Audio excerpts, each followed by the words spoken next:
Finite verb এবং non finite ব্যবহারের যত সমস্যা আছে আজকের ভিডিওতে সকল সমস্যা দূর হবে তোমার।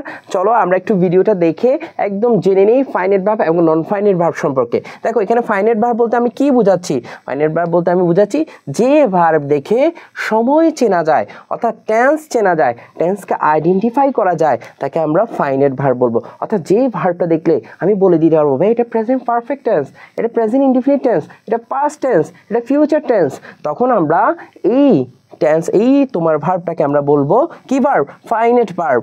অর্থাৎ হি রিডস বুক, আমরা একটা এক্সাম্পল দেখছি হি রিডস বুক, এখানে রিডস এটা দেখে আমি বুঝতে পারছি এটি প্রেজেন্ট টেন্সে আছে, অর্থাৎ প্রেজেন্ট ইনডিফিনিট টেন্সে আছে, অর্থাৎ এটা একটা ফাইনাইট ভার্ব হবে। কি ভার্ব হবে? Finite verb.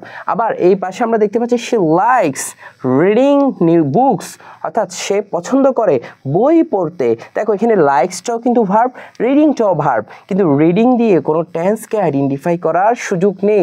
যদি লাইকস না থেকে এখানে এম থাকতো, শি ইজ থাকতো, শি ইজ রিডিং বুকস, তখন সেটা ভিন্ন বিষয় হতো। বাট এই রিডিংস দেখে আমি কখনোই বলতে পারছি না এটি কোন টেন্সে আছে, অর্থাৎ এখানে লাইকস দেখে বলা যাচ্ছে প্রেজেন্ট ইনডিফিনিট টেন্সে আছে, অর্থাৎ তাহলে আমরা লাইকসকে বলবো ফাইনাইট ভার্ব আর রিডিংকে বলবো নন ফাইনাইট ভার্ব। আবার একইভাবে হি রানস ফাস্ট, এখানে রানস দেখে আমরা বুঝতে পারছি এটি একটি প্রেজেন্ট ইনডিফিনিট টেন্সে আছে, অর্থাৎ এই ভার্বটাকে তখন আমি ফাইনাইট ভার্ব বলবো। ঠিক আছে।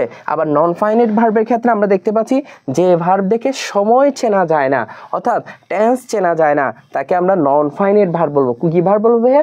নন ফাইনাইট ভার্ব। যেমন আমি একটা উদাহরণ দিই তোমাদেরকে যদি বুঝাই, running is her favourite hobby, অর্থাৎ এই বাক্যে আমরা ইজ দেখে বুঝতে পারছি এটা present indefinite tense, but running দেখে কোনোভাবেই বোঝার সুযোগ নেই, কারণ রানিং ভার্বের সাথে আইএনজি যুক্ত হয়েছে ভাইয়া, রান যোগ আইএনজি, অর্থাৎ ভার্বের সাথে আইএনজি যুক্ত হয়েছে, বাট এটা কোনো টেন্সে ভাইয়া পড়ছে না। এর আগে যদি এম ইজ আর থাকতো তখন সেটা আমরা বলতে পারতাম প্রেজেন্ট কন্টিনিউয়াস, বাট এটা দেখে অ্যাকচুয়ালি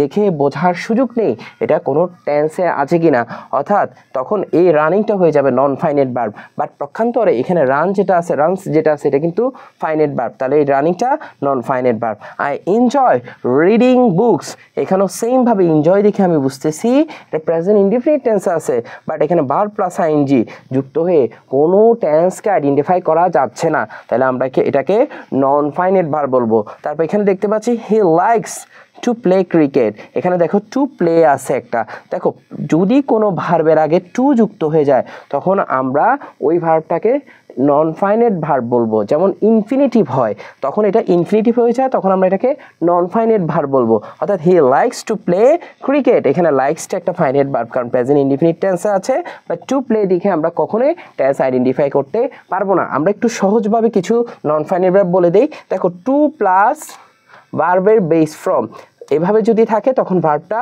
তোমার ইনফিনিটিভ হয়ে যায়, তখন তোমরা এটাকে নন ফাইনাইট ভার্ব বলে ধরে নিবা। ভার্ব প্লাস আইএনজি যখন হয় তখন এটা জিরান্ডও হতে পারে, প্রেজেন্ট পার্টিসিপলও হতে পারে, তখন আমরা এটাকে নন ফাইনাইট ভার্ব হিসাবে ধরে নেই। কিংবা V3 অর্থাৎ ভার্বের পাস্ট পার্টিসিপল হলো আমরা নন ফাইনাইট ভার্ব ধরে নিব। কেমন? অর্থাৎ যে ভার্ব দেখে টেন্স চিনতে পারবো তাকে আমরা নন ফাইনাইট ভার্ব বলবো, আর যে ভার্ব দেখে টেন্স চিনতে পারবো না তাকে আমরা নন ফাইনাইট ভার্ব বলবো। এরকম মজার ছোট ছোট গ্রামার টিপস তুমি জানতে বা শিখতে আমাদের ইউটিউব চ্যানেলের সাথে যুক্ত হয়ে যাও এবং ফেসবুকের সাথে যুক্ত হয়ে যাও। আর যে কোনো প্রয়োজনে আমাদেরকে হোয়াটসঅ্যাপে তুমি নক দিতে পারো। আর আমাদের এই চ্যানেল থেকে একদম এইচএসসির একটা পূর্ণাঙ্গ A+ পাওয়ার জন্য যা যা করতে হবে ভাইয়া আমরা সকল কিছু প্রোভাইড করব সময়ের সাথে সাথে। তোমরা অবশ্যই চ্যানেলের সাথে থাকবে এবং বন্ধুবান্ধবকে একটু শেয়ার করে জানিয়ে দিবে।